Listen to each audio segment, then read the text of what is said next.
But warning, 4 gig payment apps hiding fees from you, exposed. I analyzed 200 driver statements and found an average of $127 per month vanishing before deposits even hit their banks. That's $1,524 a year disappearing into thin air. And here's what made my stomach drop. Not a single driver I talked to knew where that money was going. They thought they were getting paid the full amount. They weren't. The payment apps they trusted were quietly siphoning cash through fees buried so deep in the terms of service that you'd need a law degree and a magnifying glass to find them. I spent 3 weeks obsessing over this. I pulled earnings reports from Uber drivers, DoorDash dashers, Instacart shoppers, and Amazon Flex drivers. I created spreadsheets comparing what they earned versus what actually landed in their accounts. And I found 4 specific payment systems that are costing gig workers thousands annually through what I'm calling ghost fees, because you never see them listed anywhere obvious. By the end of this video, you'll know exactly which fees are hitting your account, the sneaky psychology these apps use to make you choose the expensive option, and a simple 3-minute check you can do tonight to see how much you've already lost this year. Oh, and that 4th payment app I'm going to expose? It's the one almost nobody talks about, but it might be the most expensive of all. We'll get there. Let's start with Instant Pay, because this is where most of the bleeding happens.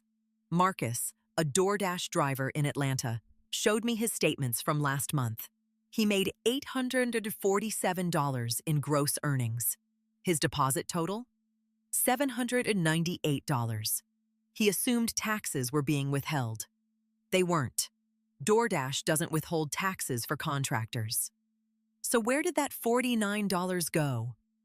Marcus was using Fast Pay. Every single time he cashed out, which was almost daily because rent was due and his car payment was breathing down his neck, he got charged $1.99. Sounds tiny, right? 24 cash outs last month. That's $47.77 quicks gone, just from pressing a button. Now here's what makes this predatory. DoorDash knows exactly when you're most likely to cash out. End of day Friday, right after a rent due date, after you've had a slow week and finally hit a good day. The app puts that Fast Pay button front and center, bright and inviting, while the free direct deposit option sits below, smaller, less obvious. They're not hiding the fee technically. It's disclosed. But they're using interface design to push you toward it when you're most financially stressed. Uber does the same thing with their Instant Pay at 50 cents per transfer. Sounds cheaper? Sure. But Uber drivers cash out more frequently on average, around 31 times per month according to the data I reviewed. That's $15.50 monthly, just to access your own money. The fix seems obvious, right? Just wait for free weekly deposits. But here's where it gets complicated, and this connects directly to the second payment trap I need to tell you about. The payment cards these companies push are not gifts, they're products, and you're not the customer. You're the revenue source. Let's talk about the Dasher Direct card. DoorDash markets this as the solution to fast pay fees. Get your earnings instantly, no fees, plus 2% cash back on gas. Sounds incredible. Jennifer, a dasher from Phoenix, switched to it immediately.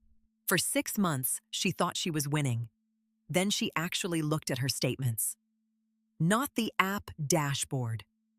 The actual bank statements from the Dasher Direct account.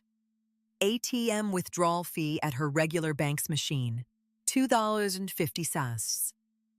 She pulled cash twice a week for laundry and parking meters. That's $20 monthly. She never noticed because it didn't show up in the Dasher app, only in the card's separate banking portal that she rarely checked. But wait, there's more. Out-of-network ATM fee from the ATM itself, another $3 on average. So every cash withdrawal was costing her $5.50 combined. Over 6 months, she'd paid $264 in ATM fees alone.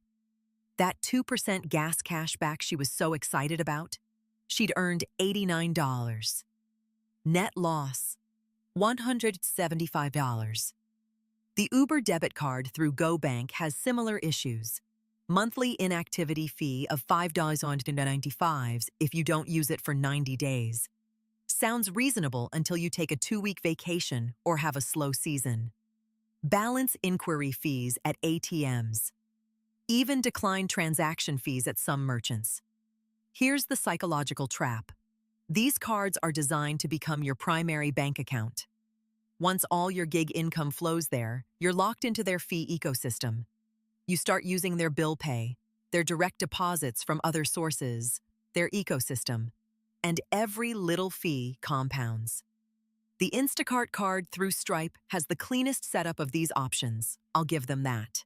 No monthly fees, no ATM fees at certain networks. But even they charge for expedited card replacement, paper statements, and international transactions. I talked to one shopper who got charged $35 for a replacement card after hers was stolen. $35 to replace a card you never asked for in the first place. This next one is going to make some of you angry because you probably thought you were being smart.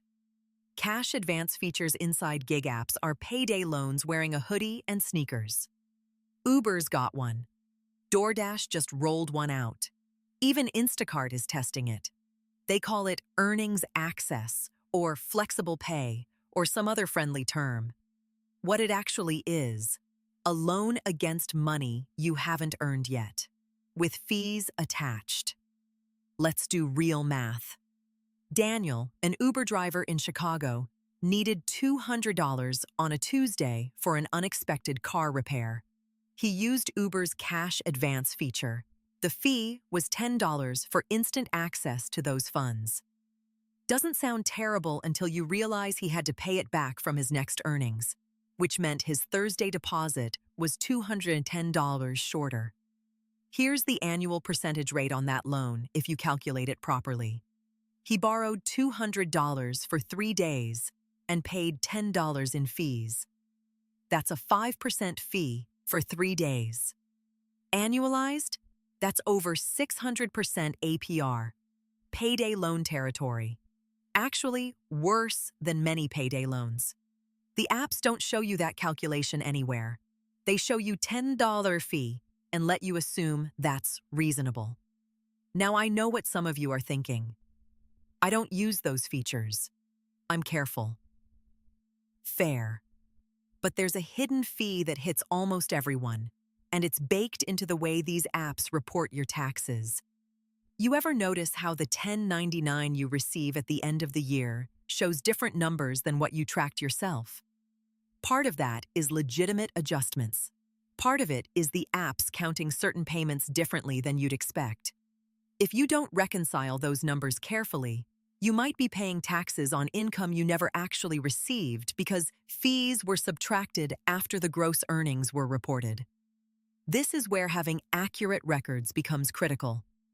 I've actually started using AI voiceover tools to record audio notes for myself after every driving shift since I can just talk through what I earned, what fees I noticed, and have a searchable record.